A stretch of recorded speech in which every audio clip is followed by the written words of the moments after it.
Hello les gars, bienvenue dans cette nouvelle vidéo.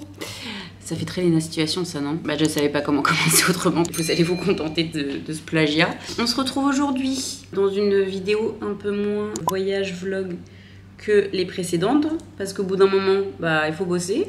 Et là j'en profite de me reprendre en main, de recommencer à avoir une routine un petit peu plus sérieuse, d'avoir un rythme de vie un peu plus sérieux. On va faire en gros reset routine et plein de courses. Parce que depuis que je suis arrivée à Bali, je ne cuisine pas. Je n'achète pas de courses, je commande sur Grab, c'est le Uber Eats d'ici, ou je mange au resto. Voilà. Les seuls petits plats que je me suis fait, ce sont des œufs au plat. Ça s'arrête là. Vraiment, ça ne va pas plus loin que des œufs au plat sur une tranche de pain de mie. Et je vous dis ça, ça fait juste une semaine que je le fais. Voilà. Sauf que, bah, mine de rien, cumulé, ça revient à cher quand même de manger dehors tous les jours. Normal.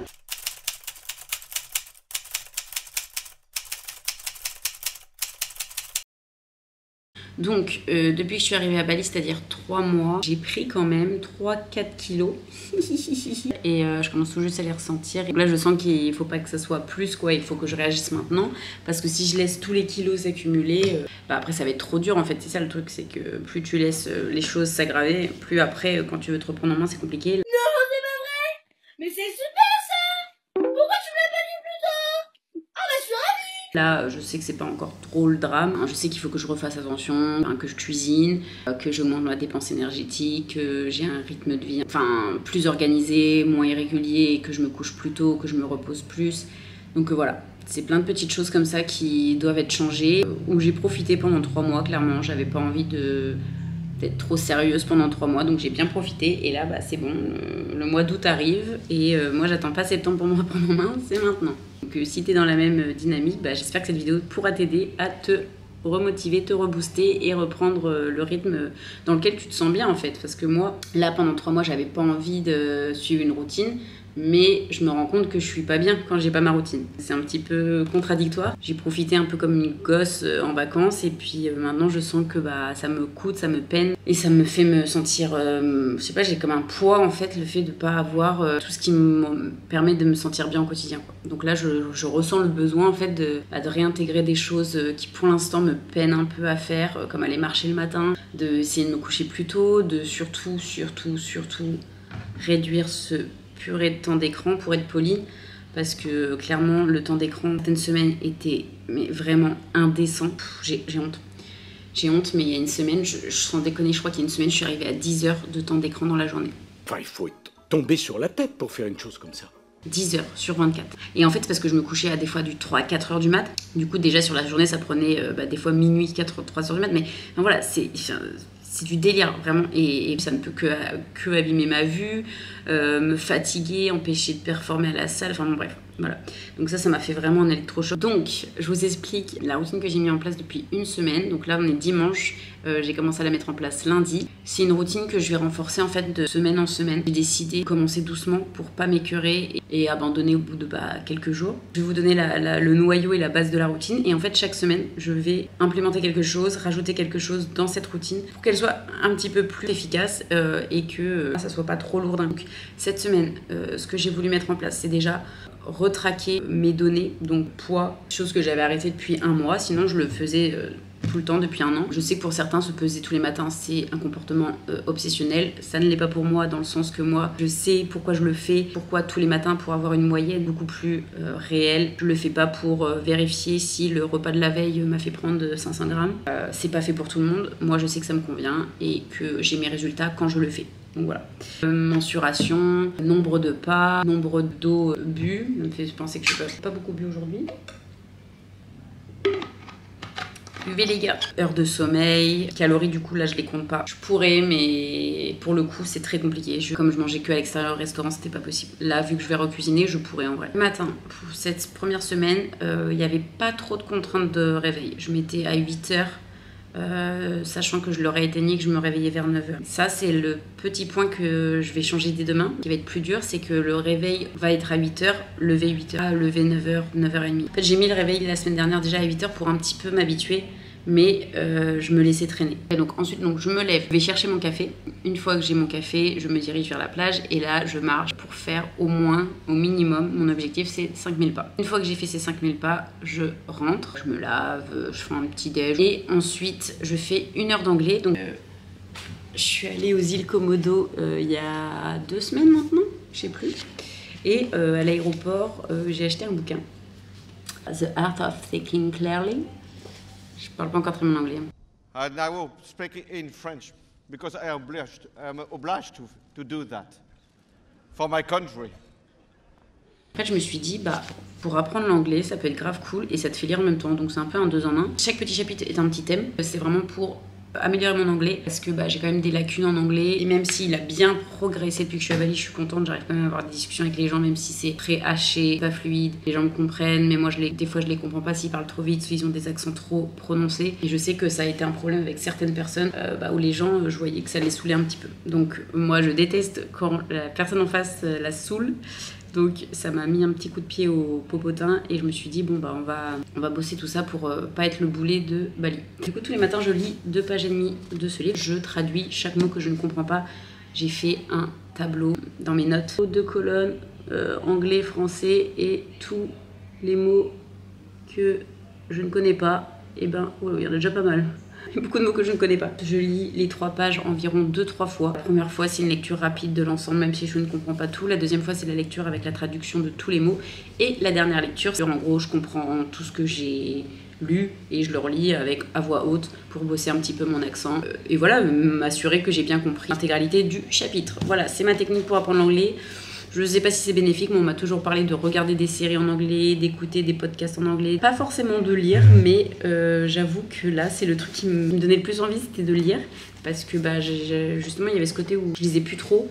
Donc là, ça me permet de lire et de bosser mon anglais. Et je trouve ça trop satisfaisant, en fait, de te dire les 3 premières pages, tu les comprenais pas au début. Ensuite, t'as capté le truc. Et en fait, ce vocabulaire-là, il est dans mon téléphone. Donc tous les jours, je peux le relire après l'anglais, donc soit je mange si j'ai pas mangé en rentrant et tout, soit je pars bosser dans un café à The Do, soit je bosse de chez moi. Je me plais plutôt bien ici quand je bosse, donc en ce moment j'avoue que je bosse d'ici.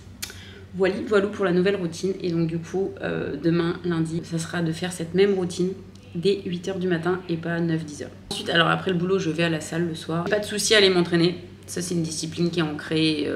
Franchement, là-dessus, je procrastine pas trop. J'ai 5 entraînements à faire pendant la semaine. Enfin bref, voilou.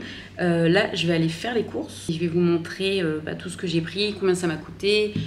Et on va voir combien de temps ça me dure. Et puis, je vais cuisiner. Premier vrai repas depuis que je suis à Bali, je pense. Donc là, je viens juste de revenir du supermarché local, première fois que je vais là-bas. Une fois j'ai essayé d'aller faire les courses et je m'en étais sortie, je sais pas si vous vous rappelez, dans une des premières vidéos, pour 15 € pour 4 trucs.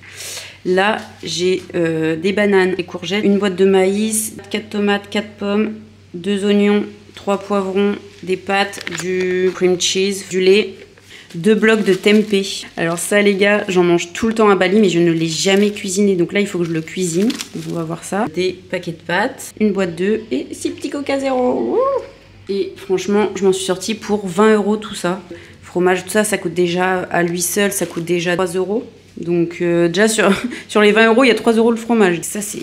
J'ai dû payer ça 10 centimes. J'en avais pris 6 ou 7. Et en fait, je me suis dit, meuf, si t'aimes pas ou que tu sais pas le cuisiner, t'es comme une conne avec tes 6 pavés de tempeh, quoi. Les petits coca, tous les 2 coca achetés, finalement, t'en gagnes quand même un. Les pâtes, pareil, c'était pas trop cher. Et les fruits et légumes, j'avais pas le détail, donc je ne sais pas. Mais au total, on en a pour 20 balles. Je vous pose sur les Coca-Cola, juste pour faire un petit débrief rapide. Honnêtement, j'ai vécu comme une américaine pendant 3 mois. J'ai pas du tout fait attention à mes dépenses. Et là, j'aimerais bien commencer un petit peu à voir combien je dépense sur un mois. Donc, on va commencer à cuisiner et à faire ses courses soi-même et arrêter de commander à chaque repas tous les jours, quoi. En fait, je m'en sortais sur des journées à 16-18 €, quoi. Enfin, et encore, des fois, c'était 20, des fois, c'était plus. Donc voilà, je vous ai montré un peu ce que j'ai acheté. Là, je vais aller manger parce que j'ai la dalle. Ce matin, je suis allée marcher, j'ai fait mes 10 000 pas en écoutant le podcast d'Eric. J'adore, c'est un de mes podcasts préférés. Ça me fait passer le temps trop vite et du coup, j'ai fait 10 000 pas d'un coup. Comme ça, là, c'est réglé. Même si je suis plus chez moi, mes 10 000 pas, ils sont faits. J'ai fait mes 10 000 pas toute la semaine. Je peux vous montrer sur ma petite montre. Tous les jours, c'est coché les 10 000 pas, c'est fait. Ça, je suis contente. C'est une petite satisfaction personnelle, on va pas se mentir.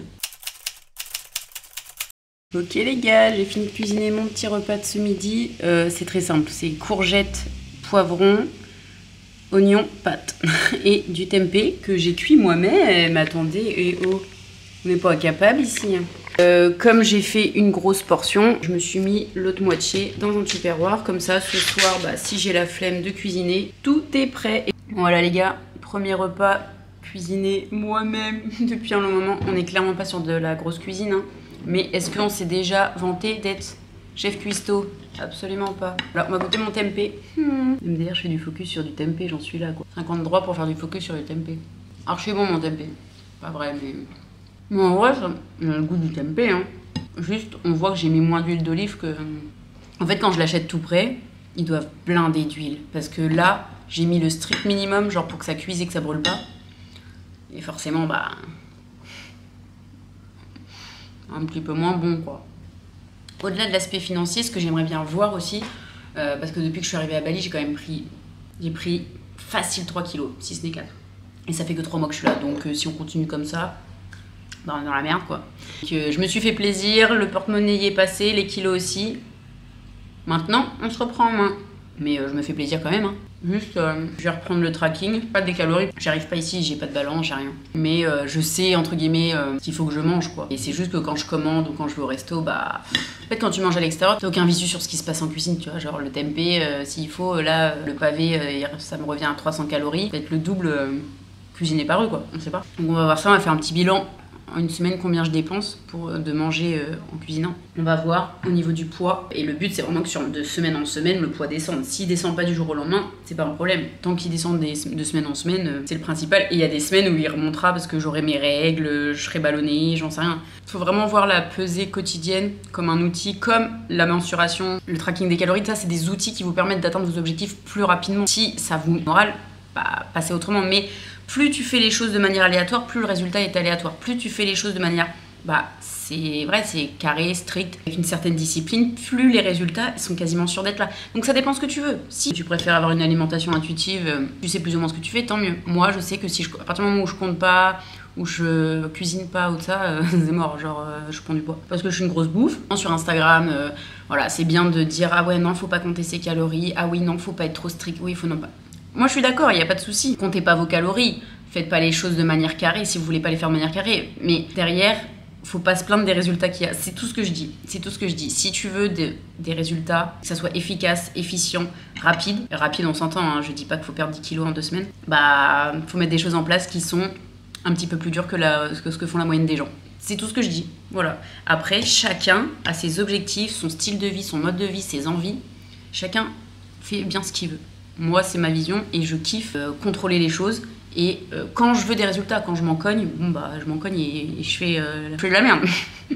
Donc voilà, j'ai hâte vraiment là de vous faire un update, genre que ça fonctionne quoi, genre que je me reprenne en main et qu'on voit des résultats ensemble.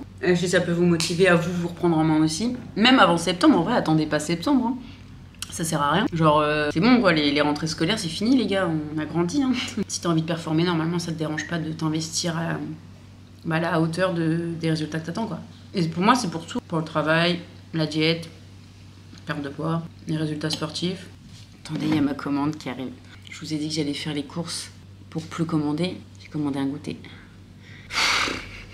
Je pense que l'habitude, elle peut pas partir comme ça. Déjà, j'ai cuisiné pour ce midi, pour ce soir, c'est prêt. En vrai, si j'ai commandé un petit goûter protéiné, vas-y, c'est pas grave. Faut que j'ai mes protes, en vrai. Déjà, vous me disputez tout le temps, vas-y.